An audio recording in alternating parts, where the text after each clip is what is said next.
Highwaymen lived fast and usually died young, but they weren't just any old bandits. While not all of them gave to the poor, they only ever stole from the rich and thus tended to see their crimes, as a lot of the public did too, as essentially morally righteous, or at least no worse than the crimes of their victims. Last time we made a video about this topic, we went with some quirky examples, namely women and a man named Sam Poo.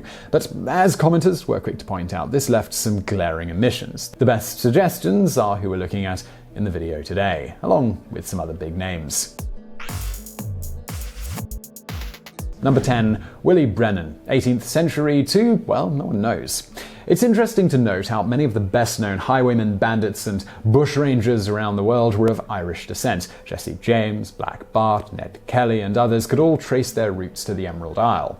Yet we know relatively little about the ones who stayed there. All we really know about Willie Brennan, for example, is from a ballad about his life. According to the song, he haunted the hills around Limerick and preyed on the rich with his pistols. One of his victims went on to become his accomplice, having been robbed of his money, watch and chain, and robbed Willie back again. Unfortunately, he was betrayed by another acquaintance and taken prisoner by the cavalry. Both he and his accomplice were hanged, and the ballad ends with his goodbyes, even to his loving mother, who tore her grey locks and cried, saying, "I wish, Willie Brennan, in your cradle you had died." Another version of the ballad hints at his continued existence. They hanged Brennan at the crossroads, in chains he hung and died, but still they sat in that night, some do see him ride. They see him with his blunderbuss, all in the midnight chill. Along the King's highway rides Willie Brennan still. Number 9. John Nevison, from 1639 to 1684. Sometimes called William, sometimes called John, and sometimes Swiftnicks or Tom, Nevison is fondly remembered as the politest highwayman in Britain.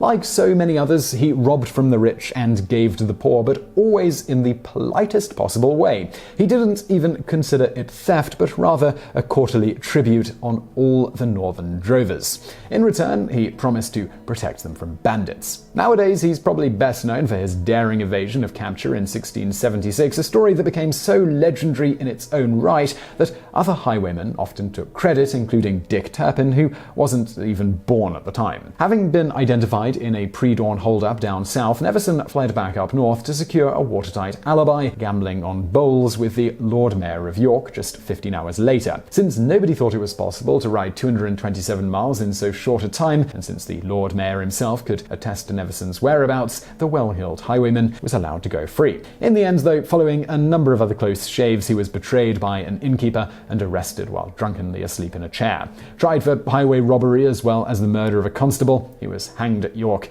in 1684. Number 8. Sándor Rózsa, from 1813 to 1878. The Hungarian betyar, or bandit, Sándor Rózsa lived a relatively long life for a highwayman, dying in prison at the age of 65. When he died, newspapers around the world described him as a robber king and celebrated bandit, born into a family of thieves. Much like Robin Hood, Sándor was generous to the poor, gallant to women, and had nothing but disdain for the law, frequently attacking police and military even in broad daylight. At the height of his renown, wealthy Hungarians knew better than to travel without a tribute for this bandit. Even jails couldn't hold him. First time he escaped from prison, aged 23, he had help from the outside, but on another occasion he was freed simply because the skills of a highly trained bandit like him were needed in the Revolution of 1848. He was jailed again in 1856, this time betrayed by an accomplice, who he shot dead in front of the arresting officers. However, his initial death sentence was commuted to life in prison and ultimately to early release. His final stint in prison from 1868 was also cut short, albeit by his own death from tuberculosis, having already been commuted from the death sentence to life in prison. Number 7. Gamaliel Ratsey, died in 1605. Gamaliel Ratsey took to evil courses as a boy, departing from the genteel world of his father to steal money and horses from the rich. Among other things, he was known for his theatrical zeal, holding up coaches in a grotesque and frightening mask and forcing one victim, an actor, to play out a scene from Hamlet. But he accorded with the best traditions of his profession as a champion to the poor and a reckoning for the wealthy. Rarely did he ply his trade in silence. Every hold-up was an opportunity to profess the moral high ground, and he did so with the the eloquence of a bard. "There is no pity to be had of thee," he once told a lawyer at gunpoint. "Thou art worse than I. You, lawyers, pick every poor man's pocket with your tricks and quillets like vultures preying upon your clients' purses." When the lawyer protested that his fees were actually quite low, a mere 10 shillings as standard, Ratsey softened his approach. Giving 20 shillings back to his victim, a stipend to pay off his driver, the highwayman left him with this: "I would give it all again, and a great deal more too, upon condition that lying were as little used in England among lawyers as the eating of swine's flesh was amongst the Jews." Number 6. Charles E. Boles, aka Black Bart, 1829 to unknown. Black Bart gained notoriety in the Old West for robbing the gold-laden coaches of the Wells Fargo Company. He held up his first outside Copperopolis, California in 1875, dressed in a full-length duster with a sack draped over his head. Waving down the coach with a shotgun, he simply shouted, "Throw down the box!" On his third hold-up in 1877, Black Bart left the first of his poems at the scene, a habit for which he became known as the stage robber poet in the press. "I've laboured long and hard for bread, for honour and for riches, but on my corns too long you've tread, you fine hair sons of bitches," is what the poem read. Infuriatingly for detectives, he left no other clues behind, no hoofprints, no discernible pattern to his crimes, and he never even fired his gun. Detective James Hume had no choice but to pursue him blindly through the wilds of Northern California, measuring distances and talking to farmers. Eventually, however, one of Black Bart's holdups went awry. Despite getting away with $4,800 in gold, he left a damning clue: a shotgun shell wrapped in his own laundry-marked handkerchief. And when he did, Hume was surprised to find a decent middle-aged man behind the crimes, a Civil War veteran seeking his fortune out west. Given that a lot of the loot was saved up and could be returned to Wells Fargo with ease, and given that his shotgun had never been used or actually even loaded, Black Bart spent just 4 years at San Quentin. When he got out, he announced to the press that his days as an outlaw were over. As to whether he'd keep writing poetry, as one reporter wanted to know, he said, "Young man, didn't you just hear me say I will commit no more crimes?" His actual fate remains unknown, but he may have returned to his family. Number 5. Salvatore Giuliano, 1922 to 1950. Described by historian Eric Hobsbawm as the last of the people's bandits, Salvatore Giuliano's exploits had much of the world enthralled. His first encounter with the police was as a young man transporting black market grain to peasants in the Sicilian countryside. Back then, rural communities were forced to rely on illegal supplies, and Giuliano was doing them a service. But the armed police, they saw things differently. Although Giuliano managed to escape, he took a bullet while dashing for the hills and accidentally left his ID behind. With this in hand, the police had no need to pursue him. He'd either die of his wounds, they supposed, or be arrested soon enough. Little did they know what a nuisance he would be to the state and what a hero he would be to many of its people. Giuliano spent the next 7 years on the run, retreating into the mountains and gathering bandits around him. He also had the support of the Sicilian independence movement and sought the backing of America too, twice asking President Truman to annex Sicily as the 49th state. To support themselves, Giuliano and his men kidnapped various government officials and held them to hefty ransoms, though always with the utmost respect, housing them, feeding them, and even providing entertainment. Approval from the public was absolutely essential, and for the most part, it was entirely forthcoming. It was only when Giuliano's gang botched a kidnapping attempt in 1947 and ended up killing civilians that things took a bit of a downturn. Giuliano was gunned down 3 years later at the age of 27. Although he appears to have been shot by the police, his death is still shrouded in mystery. Some think he survived and fled to America, while others blame the mafia or his cousin for the hit. Nevertheless, his reputation was sturdy enough to outlive him. Barely a decade later, he got his own blockbuster biopic.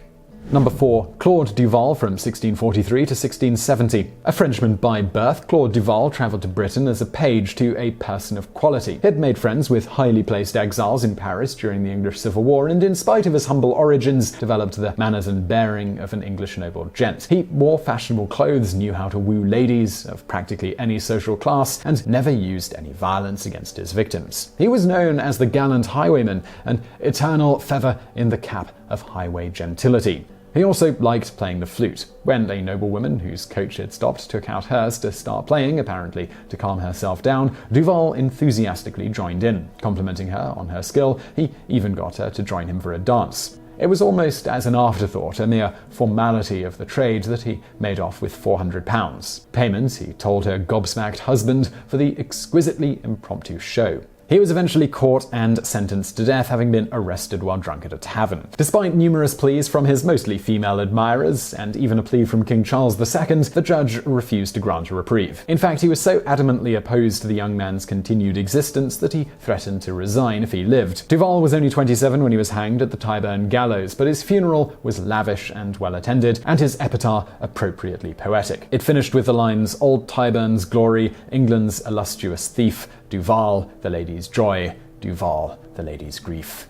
Number 3. James Hind, from 1616 to 1652. Claude Duval wasn't the only highwayman with friends in high places. The well-educated Captain Hind actually fought for the royalist cause during the English Civil War, and according to some, he may have helped Charles II escape. Even as an outlaw, he remained fiercely loyal to the crown. Indeed, one of his earliest marks was Oliver Cromwell himself, Lord Protector of the new British Republic and a signatory to the death warrant of Charles I. But his coach was heavily under guard, accompanied by a military escort, and Hind barely escaped with his life. His mentor, Thomas Allen, was not so lucky. Undeterred, Hind went on to rob several other Republicans. For instance, Hugh Peter, one of the first to call for Charles I's execution, was hunted down and humiliated for his crime. Dismissing his appeals to scripture and calling him a detestable hypocrite, Hind not only took his gold, but his cloak and coat as well. The following Sunday, Peter gave a sermon on the subject of theft and quoted the Bible, saying, "I have put off my coat, how shall I put it on?"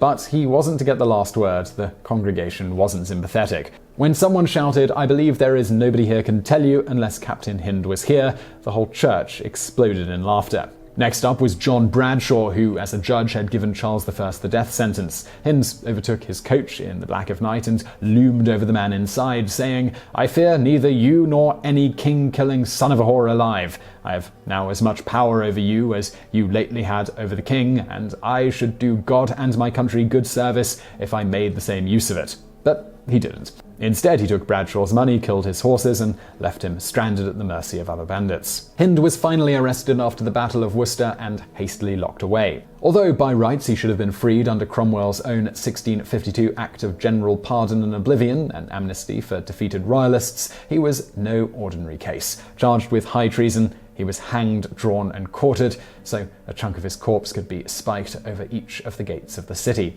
Only his head received a proper burial 1 week after his death. The rest, it was simply left to rot. Number 2. Dick Turpin, from 1705 to 1739. Falling in with the notorious Gregory gang of Essex near London, Dick Turpin got his start stealing cattle, but he wasn't merely a poacher.